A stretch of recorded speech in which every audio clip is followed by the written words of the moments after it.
오늘은 구약 성막은 예수 그리스도에 관한 것입니다 라는 제목으로 말씀을 드리겠습니다. 출애굽기 40장은 성막 건립에 관한 말씀입니다. 그 중에 오늘 본문은 모세가 어떻게 성막을 건립했는지를 기록을 합니다. 그런데 내용을 보게 되면 반복되는 말씀이 있습니다. 19절 하반절, 여호와께서 모세에게 명령하신 대로 되니라. 21절 하반절, 여호와께서 모세에게 명령하신 대로 되니라. 32절 하반절, 여호와께서 모세에게 명령하신 대로 되니라. 질문을 하게 됩니다.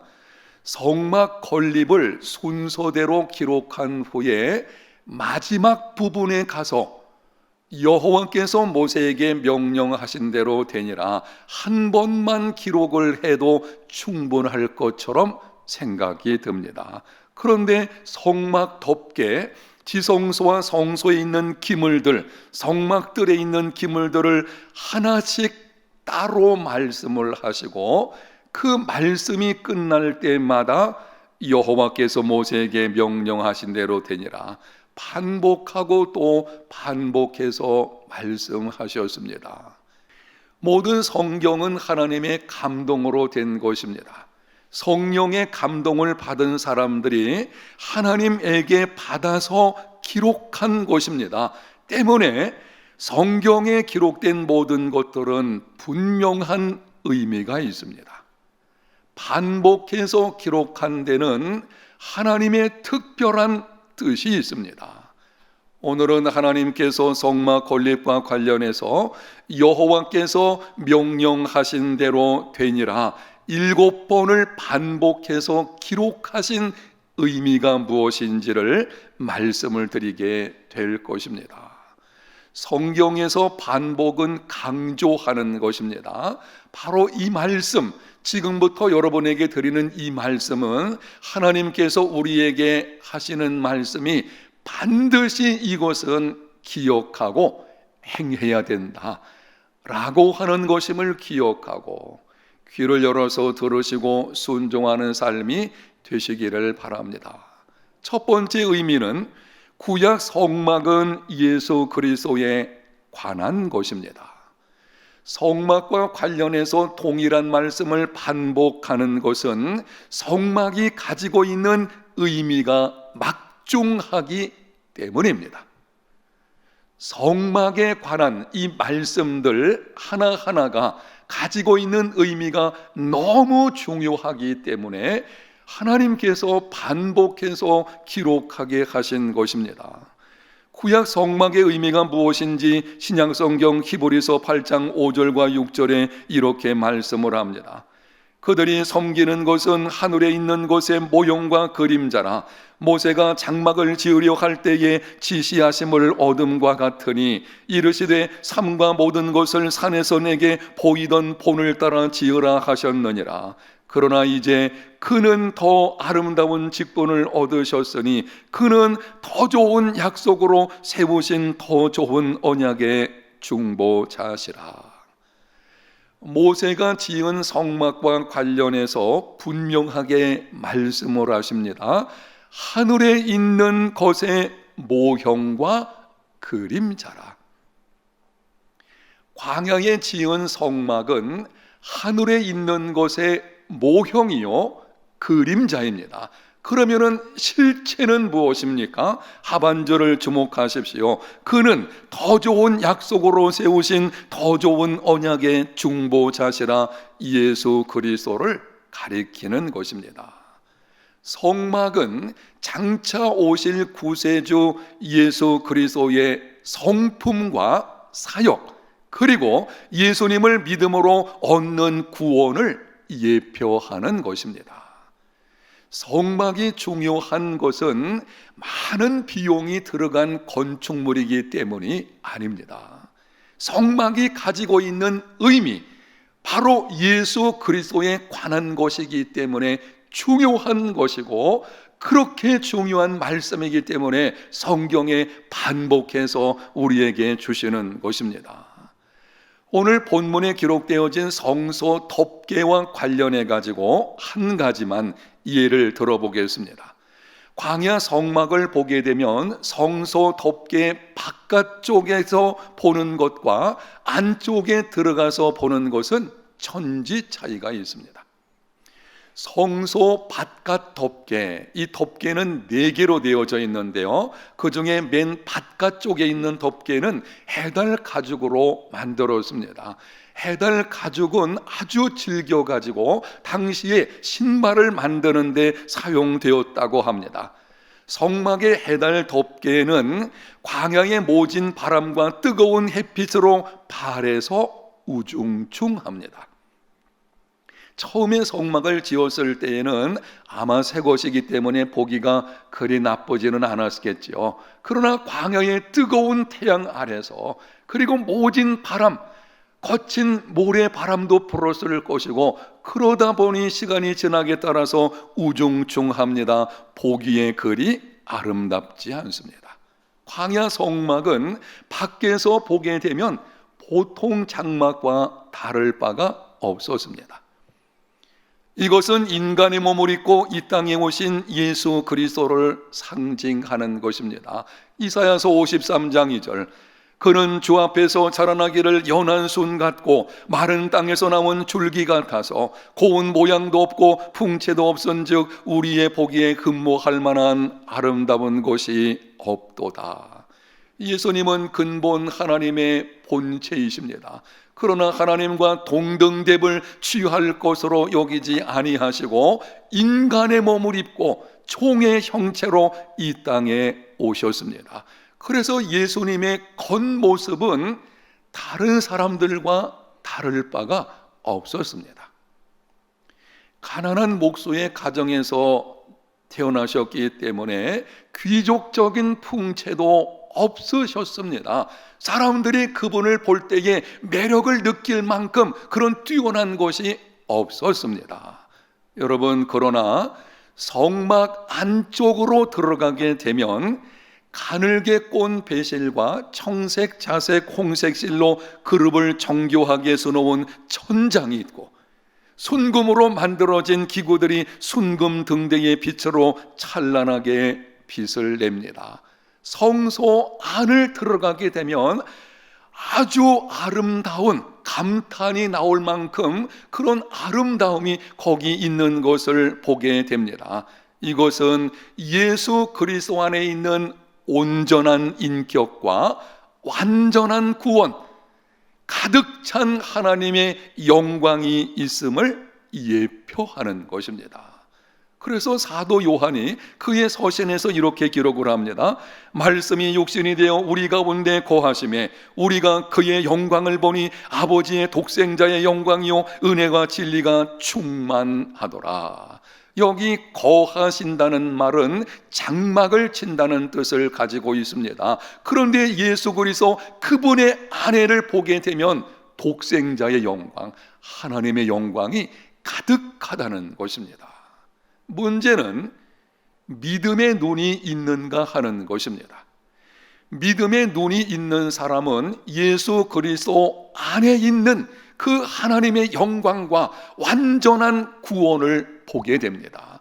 그러나 육신의 눈으로만 보는 사람들은 그저 겉으로 보이는 것, 인간적인 것만 보게 될 것이고, 기껏 하는 말이 예수는 세계 4대 성인 중에 한 사람 정도야, 도덕적인 면에서 정말 힘써서 살았던 선생이야, 이 정도로 생각하는 것을 보게 됩니다. 사랑하는 여러분, 믿음의 눈을 들어서 예수 그리스도를 바라보십시오.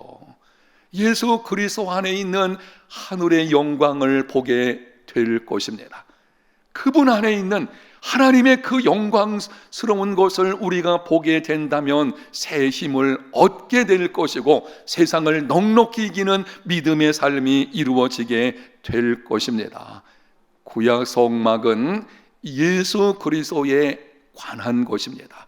그리고 그렇게 증거를 받은 예수 그리스도만이 구세주이시며 주님이십니다. 두 번째 의미는 구원은 오직 하나님의 은혜로 받는다. 여호와께서 모세에게 명령하신 대로 되니라 7번을 반복해서 말씀하신 것은 성막은 전적인 하나님의 작품임을 강조하는 것입니다. 여호와께서 명령하신 대로 되었다. 처음부터 끝까지 성막에 관한 모든 것은 하나님 그분께서 이루어 놓으셨다는 것을 강조하는 것입니다. 성막을 계획하신 분이 하나님이십니다. 모세를 부르시고 어떻게 성막을 만들어야 되는지 세세하게 말씀하신 분도 하나님이십니다. 성막을 만들 사람을 지명하여 부르시고 하나님의 영으로 충만하게 하셔서 성막을 어떻게 지어야 하는지 감당케 하신 분도 하나님이십니다. 백성들의 마음을 감동시켜서 자원하는 마음으로 예물을 드리게 하신 분도 하나님이십니다. 성막은 처음부터 끝까지 하나님의 작품입니다. 성막은 예수 그리스도에 관한 것이라고 앞에서 이미 여러분에게 말씀을 드렸습니다. 그렇다면 성막이 처음부터 끝까지 하나님의 작품이라면 예수 그리스도 안에서 구원받는 것도 처음부터 끝까지 하나님께서 이루어 가시는 것입니다. 구원은 오직 하나님의 은혜로 받습니다. 에베소서 2장 8절 너희가 그 은혜로 인하여 믿음으로 말미암아 구원을 얻었나니 이것이 너희에게서 난 것이 아니요 하나님의 선물이라. 구원은 예수 그리스도께서 십자가에서 이미 다 이루어 놓으셨습니다. 예수께서 십자가상에서 하신 말씀을 기억해 보십시오. 다 이루었다. 구원은 예수님께서 다 이루어 놓으셨습니다. 그래서 우리는 구원을 얻기 위해서 해야 할 일이 아무것도 없어요. 다만 예수님께서 이루어 놓으신 그 구원을 하나님의 은혜로 믿음의 손을 들어서 선물로 받기만 하면 되는 것입니다. 명심하십시오. 우리가 지금 예배 드리는 것, 하나님께 기도하는 것, 헌신하는 것, 선한 일을 힘쓰는 것, 구원받기 위해서 하는 것이 아닙니다. 이미 우리는 하나님의 은혜로 믿음으로 말미암아 구원을 받았고 그 놀라우신 은혜에 대한 감사로 이런 행위들이 이루어지고 있는 것입니다. 구원은 오직 하나님의 은혜로 받습니다. 주 예수를 믿으십시오. 여러분과 여러분의 가정이 구원을 받게 될 것입니다. 세 번째는 말씀대로 순종하여 행함으로 구원을 경험하는 삶이 되라. 하나님께서 성막을 건축하라고 하신 목적이 무엇인지를 출애굽기 25장 8절과 9절에 말씀합니다. 내가 그들 중에 거할 성소를 그들이 나를 위하여 짓되 물은 내가 네게 보이는 모양대로 장막을 짓고 기구들도 그 모양을 따라 지을지니라. 내가 그들 중에 거할 성소, 성막을 건축하는 목적은 하나님께서 이스라엘 백성들 중에 거하시려는 것입니다. 당신의 백성들 중에 거하심으로 그들과 함께 하시고 그들을 인도하시고 그들을 보호하시려고 성막을 건축하라고 하신 것입니다. 성막은 예수 그리스도에 관한 것입니다.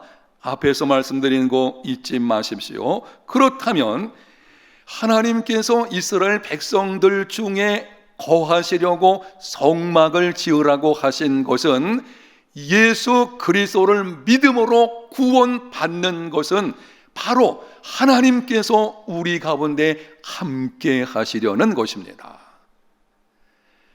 하나님께서 우리 가운데 함께 하셔서 우리를 인도하시고 우리를 보호하시려고, 그래서 우리를 예수 그리스도 안에서 구원하신 것입니다. 여러분, 그런데 안타까운 일은 많은 성도들이 예수님을 믿어서 구원을 받았음에도 하나님께서 함께 하시고 인도하시고 보호하신다는 것에 관해서 아주 미약한 인식을 가지고 있어요. 예수님을 분명히 믿는 믿음을 가지고 있습니다. 구원의 확신을 합니다. 그런데 정작 중요한 구원에 포함되어 있는 하나님이 지금도 나와 함께 하시고 나의 길을 인도하시고 나를 보호하신다는 것에 대해서는 확신이 거의 없습니다. 그냥 어렴풋하게 인식하게 되어지죠. 그렇다고 하되 이 정도의 믿음을 가지고 있으면요, 하나님이 함께 하심을 경험하지 못하게 됩니다. 기억하십시오. 우리가 예수님을 믿음으로 받은 구원에는 하나님이 함께 하심과 인도하심과 보호하심이 포함되어져 있습니다. 그런데 구원의 확신을 가지고 있다고 하면서도 구원을 경험하지 못하는 이상한 삶이 되고 있는 것입니다. 어떻게 하면 하나님께서 함께 하심과 인도하심과 보호하심을 경험하는 삶을 살 수 있겠습니까? 오늘 본문에 보게 되면 7번에 걸쳐서 여호와께서 모세에게 명령하신 대로 되니라 라고 말씀하신 후에 그렇게 된 결과가 무엇인지를 3가지로 말씀을 합니다. 먼저 34절입니다. 구름이 회막에 덮이고 여호와의 영광이 성막에 충만하매. 구름은 성경에서 종종 하나님의 임재하심을 상징합니다. 하나님께서 모세에게 명령하신 대로 성막이 완공되어지니 구름이 회막에 덮이고 여호와의 영광이 성막에 충만해졌습니다. 하나님께서 함께 하심이 가시적으로 나타났습니다. 하나님께서 이미 그들 중에 함께 하셨습니다. 함께 하심으로 애굽에서 건져내시고 거기까지 인도하신 거예요. 그런데 하나님께서 말씀하신 대로 성막을 짓게 되어지니 하나님이 함께 하심이 가시적으로 보여지게 된 것입니다. 하나님의 말씀대로 순종하여 행하면 하나님께서 함께 하심을 경험하게 됩니다. 36절과 37절을 보겠습니다. 구름이 성막 위에 떠오를 때에는 이스라엘 자손이 그 모든 행하는 길에 앞으로 나아갔고 구름이 떠오르지 않을 때에는 떠오르는 날까지 나아가지 아니하였으며 이스라엘 자손들은 구름의 향방을 따라서 움직였습니다. 구름이 성막 위에서 떠오르면 짐을 싸가지고 행진하여 앞으로 갔고 구름이 성막 위에 머물러 있으면 바로 그곳에 머물러서 구름이 떠오를 때까지 기다렸습니다.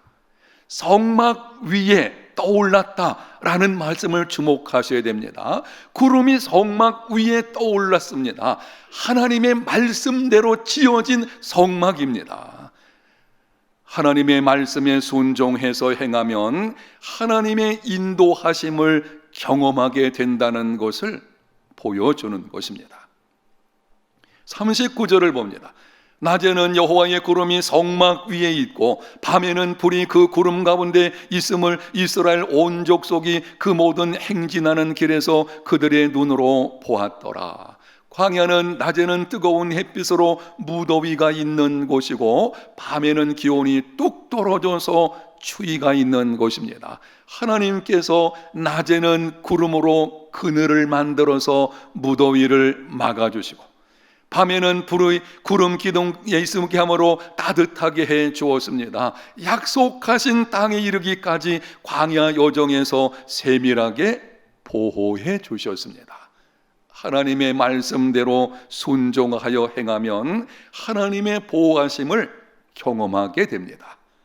사랑하는 성도 여러분, 예수님을 따르는 삶은 광야길을 걷는 것과 같습니다.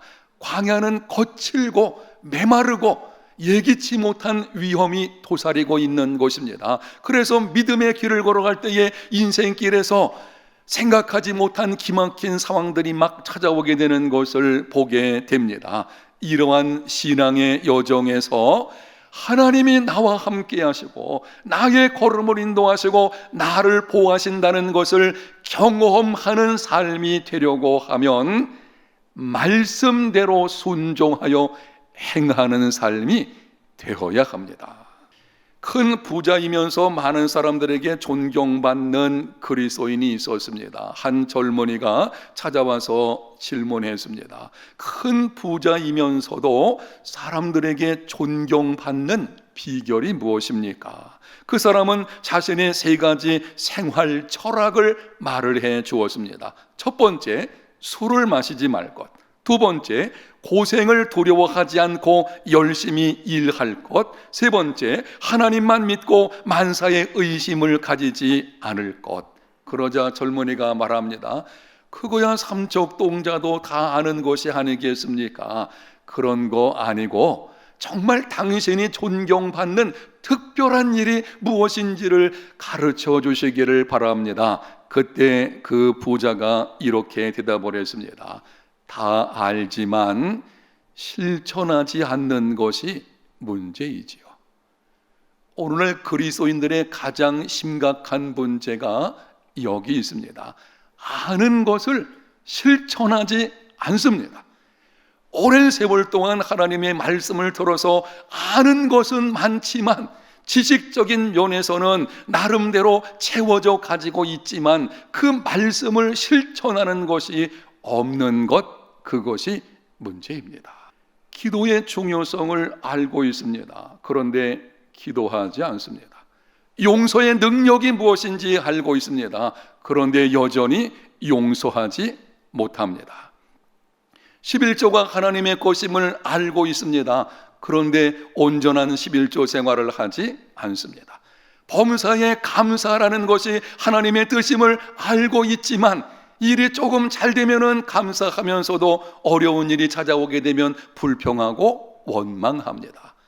땅끝까지 이르러 복음을 전하는 것이 주님의 명령임을 알면서도 순종하지를 않습니다. 가든지 보내든지 둘 중에 하나는 감당해야 되는데 그저 생각만 가지고 있지 실천하지를 않습니다. 이웃을 내 몸같이 사랑하라는 주님의 위대한 계명을 우리가 알고 있으면서도 여전히 자기 중심적으로 자기만 아는 믿음 생활을 하는 것을 보게 됩니다. 여러분, 어떻게 해야 되겠습니까? 이제는 내가 아는 대로 하나님의 말씀을 들은 대로 행하는 삶이 되시기를 축복합니다. 행함이 없는 믿음은 죽은 믿음이라 그래서요. 믿음을 가지고 있노라 하면서도 하나님의 말씀대로 행하지 않으면, 행함이 중요합니다. 행하지 않으면 그 말씀의 능력을 맛볼 수가 없습니다. 너희는 여호와의 선하심을 맛보아 알지어다. 성경이 말씀하고 있지 않습니까? 하나님의 능력, 그분이 함께하심, 그분의 인도하심, 그리고 우리를 보호하신다는 것은 그분 말씀대로 행할 때에 비로소 경험이 되어지는 것입니다. 사랑하는 여러분, 지금 여러분을 힘들게 하는 것이 무엇입니까? 상황이 변화되기를 바라지 말고 오늘 내게 주시는 말씀대로 순종하여 행하십시오. 이 말씀을 한번 따라합니다. 오늘 내게 주시는 말씀대로 순종하여 행하라. 오늘 순종해야 합니다. 오늘 순종하지 않으면 내일 순종할 수 없어요. 오늘 순종하지 않는 사람이 어떻게 내일 일을 순종할 수 있겠으며, 오늘 순종할 때에 내일 하나님께서 내 삶을 어떻게 인도하실지를 알게 되는 것입니다. 이미 알고 있는 이 말씀, 그 말씀대로 순종해서 행하기를 힘쓰는 삶이 되시기를 축복합니다. 그리하면 하나님이 나와 함께 하시고 나의 걸음을 인도하시고 나를 보호하신다는 것을 분명히 알게 될 것이고, 그것을 경험하는 삶, 복이 있는 인생의 걸음이 다 되시기를 예수님 이름으로 축복합니다.